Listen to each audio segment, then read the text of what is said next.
Hello friend, कैसे हैं आप सब। उम्मीद करता हूं कि अच्छे होंगे। फ्रेंड्स, आज की इस वीडियो में हम बात करने वाले हैं सीटेट के रिगार्डिंग।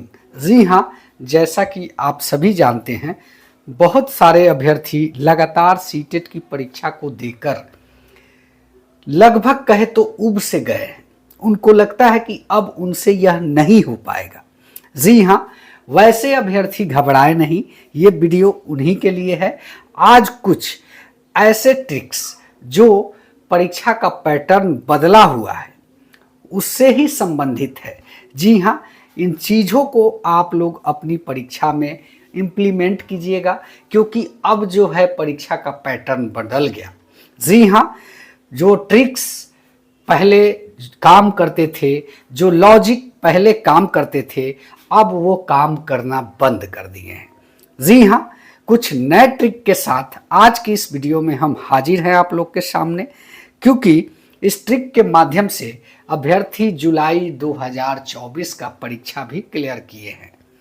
तो उम्मीद करूंगा कि आप अपनी परीक्षा में इसका इम्प्लीमेंट अवश्य करेंगे। जी हाँ, अगर इस ट्रिक को आप ट्राई करना चाहते हैं तो जब भी आप सेट्स बनाएं, इन सभी चीज़ों का सेट्स बनाने टाइम इस्तेमाल करके देखें, आपको फ़ायदा नज़र आएगा। जी हाँ, यह ट्रिक 100% काम करता है। अगर आप सीटेट कैसे पास करें, आपके पास एक सवाल बन गया है। दूसरा, 1-2 नंबर से छूट जा रहा है और इसके लिए क्या कुछ लॉजिकल ट्रिक है जिनका 1-2 नंबर से छूट जा रहा है। लंबे प्रश्न को पढ़कर समझ नहीं आता, क्या करें। बहुत सारे सीटेट में अब ऐसे भी प्रश्न को इंक्लूड किए जा रहे हैं कि प्रश्न इतने लंबे होते हैं कि अभ्यर्थी पढ़ते जाते हैं और पीछे का भूलते जाते हैं। समझ में नहीं आता कि पढ़े क्या, ये प्रश्न कह क्या रहा है। जी हाँ, वैसे प्रश्नों को कैसे सॉल्व करें और पहली बार में कैसे पास करें। जी हाँ, ये भी समस्या कुछ लोग के सामने होती है कि कुछ प्रश्न बार बार छूट जाता है, क्या करूं। प्रश्न हल करते समय बहुत सारे अभ्यर्थियों के साथ लगातार ऐसे होते आ रहा है कि 150 प्रश्न तक पहुंच ही नहीं पा रहे हैं।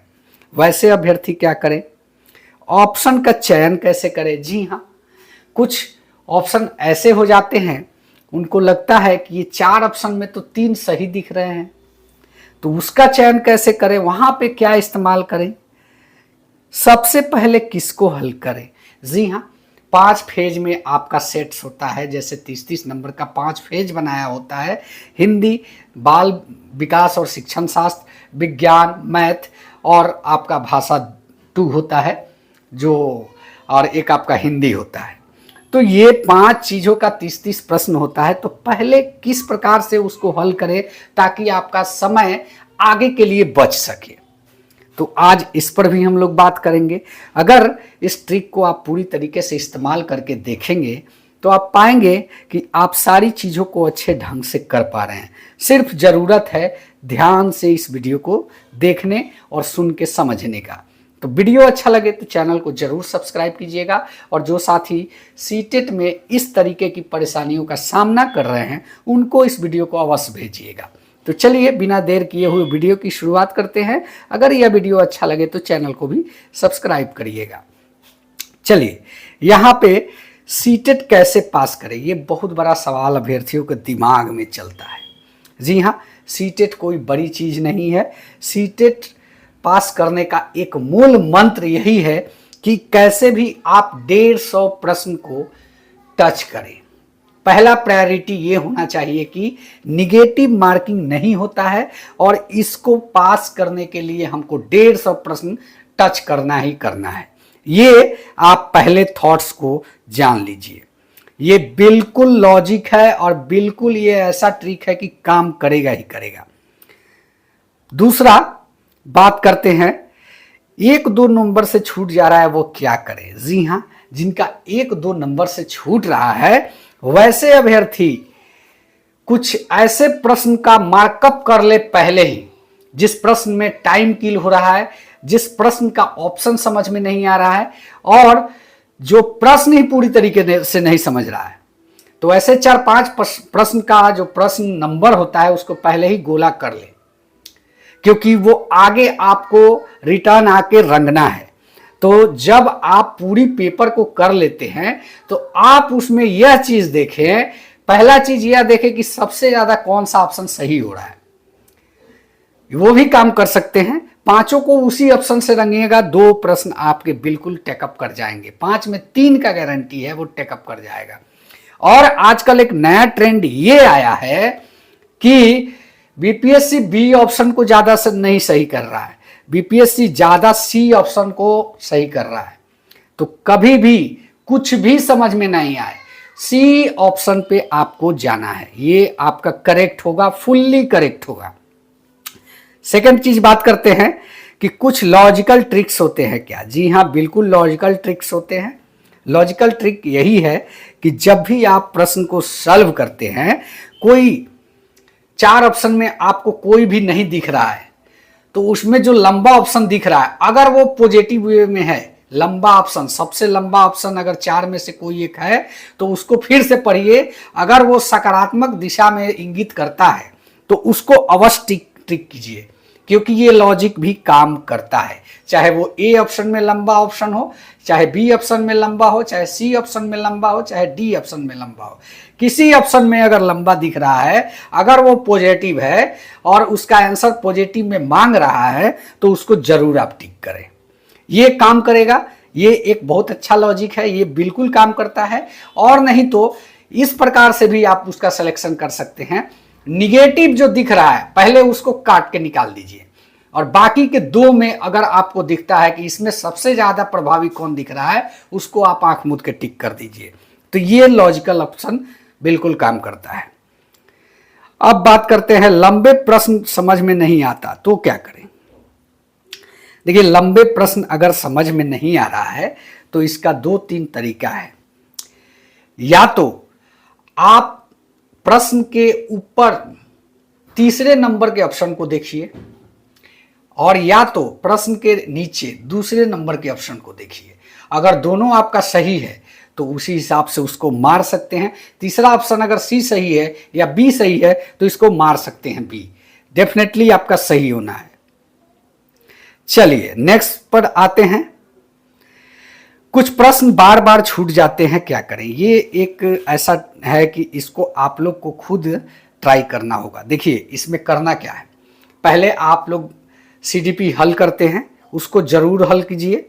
सीडीपी हल करने के बाद सेकंड आप आइए सीधे हिंदी पे, क्योंकि हिंदी एक ऐसा सब्जेक्ट है कि सीडीपी के बाद अगर कोई सब्जेक्ट नंबर दिलाता है तो हिंदी, और हिंदी का प्रैक्टिस आपको घर पे भी बढ़िया से होना चाहिए। गद्यांश और पद्यांश का आप घर पे भी हल करें।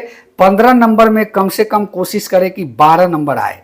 तो इसके लिए आपको यही करना होगा कि जो भी आप सेट बनाते हैं, हिंदी पोर्शन को, सिर्फ हिंदी पोर्शन का प्रैक्टिस पूरे सेट का कर जाइए, बढ़िया से कर जाइएगा। और गद्यांश पद्यांश में आपके 12 नंबर आने लगे तो स्वाभाविक है कि जो शिक्षण शास्त्र दिया होता है 15 नंबर का, उसमें स्वाभाविक है 12 आएगा, क्योंकि सीडीपी की आपने तैयारी अच्छे से की होती है।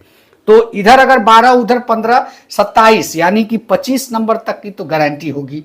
और वहां से जब आपको 25 मिलता है और किसी एक पर्सन में 2-3 नंबर कम भी मिलता है तो वो उसका मेंटेन करता है। तो सीडीपी के बाद हिंदी का सबसे हल करें, और उसके बाद आगे बढ़ेंगे, मैथ मिलेगा। मैथ में जो समझ में आता है उसका हल करें, नहीं तो गोला प्रश्न को घेर कर आगे बढ़िए। शिक्षण शास्त्र के जितने भी प्रश्न है उसका हल कर दीजिए, और वापिस जब आपको बताया मैंने पहले ही कि कौन सा लॉजिक काम करता है, उसके हिसाब से उसका ट्रिक कर दीजिए। सबसे पहले किसका हल करें। जी हाँ, सबसे पहले अभी हमने बताया कि सबसे पहले जो हल है वो कभी भी आप आसान पेपर को कीजिए। भारी पेपर में कभी मत घुसिए। भारी में घुसिएगा टाइम मार देगा, लास्ट में वही होगा कि आपका जो कह रहे हैं ना कि 2-4-10 नंबर का छूट गया, टाइम नहीं मिला, तो वैसी चीज़ों से बचना है। तो जो आसान ऑप्शन जो होते हैं सेट्स के फॉर्मेट, उसको पहले कर लीजिए। जो भी विषय मतलब आसान दिखता है आपको, जैसे सीडीपी, हिंदी, विज्ञान, और ये 3 तो आपके सिलसिलेवार तरीके से कर ही लीजिए। मैथ पे आइए तो शिक्षण शास्त्र पूरी कर दीजिए, और लैंग्वेज सेकंड में इंग्लिश है, अगर समझ में आती है उसको भी कर लीजिए। और या संस्कृत है उसको भी कर लीजिए। मैथ के बनाने वाले प्रश्न को सबसे लास्ट में कीजिए, तब आपका समय अच्छा मिलेगा और एक भी प्रश्न छूटेंगे भी नहीं। ऑप्शन का चयन कैसे करें? तो जैसा कि हमने पहले ही बताया, ऑप्शन का चयन कभी भी सकारात्मक, जो भी ऑप्शन सकारात्मक दिशा में बताता है, संकेत देता है कि ये सकारात्मक है और प्रश्न भी सकारात्मक रूप से पूछा जा रहा है, तो उसका आंसर सकारात्मक दिशा में ही होगा। और जो भी ऑप्शन आपको सकारात्मक दिशा में दिखे उसको टिक कर दीजिए। निगेटिव वाला कभी भी सही नहीं होता। नहीं है मैं पूछ रहा है, ऑप्शन में नहीं कहीं दिख गया तो जरूर उसको टिक कर दीजिए, वो सही हो जाएगा। तो उम्मीद करता हूं कि इस वीडियो में आप लोगों ने बहुत कुछ जाना इस वीडियो के माध्यम से। तो अगर ये वीडियो अच्छा लगे तो चैनल को सब्सक्राइब कीजिए और इसको इम्प्लीमेंट जरूर कीजिए। उम्मीद करूंगा कि आप खुद इसका लाभ देख पाएंगे। मिलते हैं नेक्स्ट वीडियो में। धन्यवाद। जय हिंद। वंदे मातरम।